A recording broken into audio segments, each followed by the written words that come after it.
रावण देवता बड़े विद्वान थे और जैसी सरस्वती की कृपा उन्हें प्राप्त थी ऐसी ही लक्ष्मी जी की कृपा भी प्राप्त थी। माने विद्वान भी थे और श्रीमान भी थे, धनवान भी थे। पंडित जी कहीं गए हुए थे यज्ञादि कृत्य संपादन कराने और डकैती पड़ी, सत्य घटना है। और डकैत ऐसे लैस होकर हथियारों से आए थे, वो दीवार पर चढ़ चढ़कर पड़ोसियों के छत पर चढ़ करके इनके आंगन में कूदे और बालक पंडित जी का पुत्र था, पुत्री थी, भयभीत हुए।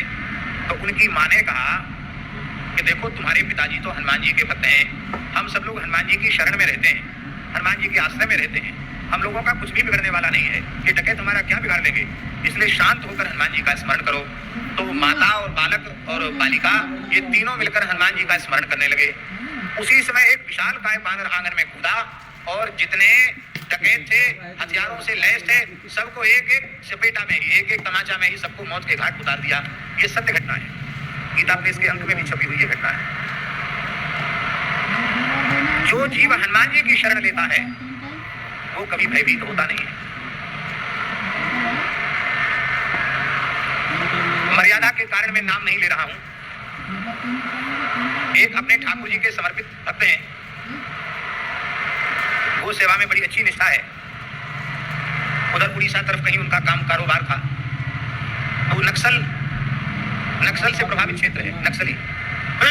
और नक्सली कितने उग्र होते हैं, फौज को खत्म कर दें, सैनिकों को खत्म कर दें, सिपाहियों को खत्म कर दें। और वे नक्सली आ गए जान से मारने के लिए। और नक्सलियों का सरदार जो मुखिया था, कमांडो कहते, क्या कहते हैं, कमांडर, तो नक्सलियों का कमांडर इनके पास ऑफिस में आया। अब ये सालासर बालाजी हनुमान जी के भगत, लोग तो सब थर-थर कांप रहे थे ऑफिस में, और इन्होंने सालासर बालाजी का स्मरण, बालाजी, और बालाजी ने ऐसी कृपा की कि एक क्षण में उनके शरीर में इतना जोर का आवेश आया। वो तो हथियारों से लैस था, वो सब चारों ओर से घिरे हुए थे, और एक थप्पड़ मारा उसको। कोई सामान्य गहरे शरीर का बहिष से, और इतने बड़े नक्सलियों के कमांडर को थप्पड़ मारे, उसका परिणाम क्या होगा आप सोच सकते हो। लेकिन जब वो थप्पड़ उसको लगा तो वो ऑफिस के बाहर, बाउंड्री के बाहर गिरा। अब ये चमत्कारी घटना थी।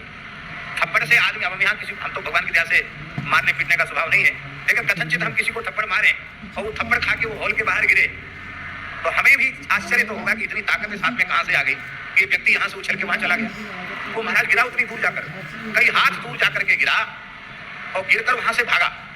और जब वो कमांडर भागा तो उसके जितने लोग लैस थे वो सब भागे, पता नहीं क्या बताई, वो सब भागे और जे गए कि वो गए। ये क्या मनुष्य की शक्ति थी? ये केवल और केवल सालासर बालाजी का स्मरण किया और सालासर के बालाजी ने एक नजर कर दी। एक सामान्य मनुष्य में वैश्य में इतनी शक्ति आ गई कि एक थप्पड़ में हनुमान जी ने सबक सिखा दिया। हनुमान जी की जो शरण में रहता है उसके भय का हरण हो जाता है। एक और घटना सुना देते हैं।